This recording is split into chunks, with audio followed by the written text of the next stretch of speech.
जानना चाहेंगे सर, सबसे पहले आपका परिचय क्या है, क्या नाम है आपका? धन्यवाद। मैं धीरज खुल्लर बुंदेलखंड चैम्बर के जनरल सेक्रेटरी के पद पे पिछले 12 वर्षों से कार्यरत हूँ और किन्हीं कारणवश ऐसी परिस्थिति हुई जिसमें चुनाव करना पड़ा। मैं अब संस्था के अध्यक्ष पद पे चुना गया हूँ, किंतु हमारे पूर्व अध्यक्ष माननीय कोचर साहब जो हैं वो हमारे बहुत माननीय हैं, अति सम्मानित हैं। उन्हीं के मार्गदर्शन में चैम्बर चलता रहा है, भविष्य में भी हमारे उतने ही माननीय रहेंगे। हम लोग चाहेंगे कि साहब उन्हीं के मार्गदर्शन में भविष्य में भी चैम्बर चलता रहे। सर, ऐसी वो कौन कौन सी अभी समस्याएं बनी हुई हैं चैम्बर पर, जिस पर आप आने वाले कल में कदम उठाएंगे? देखिए, समस्याएं तो काफ़ी सारी हैं और समस्याओं का शब्द मैं प्रयोग नहीं करूँगा। काफ़ी सारे एरिया हैं जिसमें कार्य करके हम लोगों को प्रगति करनी है। प्रगति का कोई अंत नहीं है, ऐसा कोई प्लेटफॉर्म नहीं है। आज हम अन्य देशों में देखते हैं तो उद्योग बहुत विकसित है।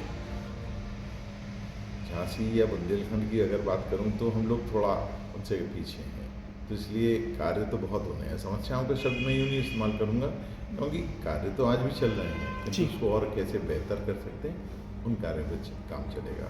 उद्योग के अपने रास्ते हैं, व्यवसाय के अपने हैं, सेवा के अपने हैं, जिनमें हम लोगों को आगे बढ़ के और बेहतर करना है, जिससे कि हमारे उद्यमी, हमारे व्यापारी बंधु और संपन्न हों और उनमें उन्नति आए।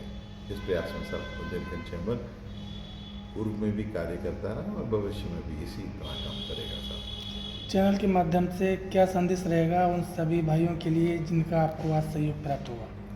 देखिए, उद्योग की अगर मैं बात करूं तो हम लोगों को बहुत बड़ी एक उपलब्धि बीडा के नाम से आ रही है, जिसमें यदि बीडा समय जरूर लेगा, किंतु आने पे उद्योग के लिए तो बहुत बड़ा रास्ता खुलने जा रहा है, व्यापार के लिए भी बहुत बड़ा रास्ता खुलने जा रहा है।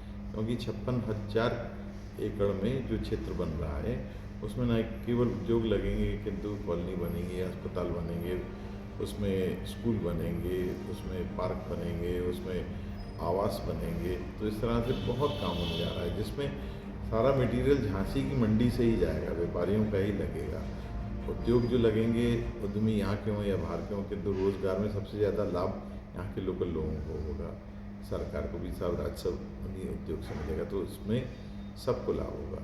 बीडा के अलावा भी बहुत क्षेत्र हैं, यहाँ पे डिफेंस कॉरिडोर आ रहा है, यहाँ पे नया ट्रांसपोर्ट नगर बनने जा रहा है। इस तरह के बहुत सारे क्षेत्र हैं जिसमें कार्य होगा और बहुत सारे क्षेत्र हैं जिनमें कार्य करने की अभी गुंजाइश है।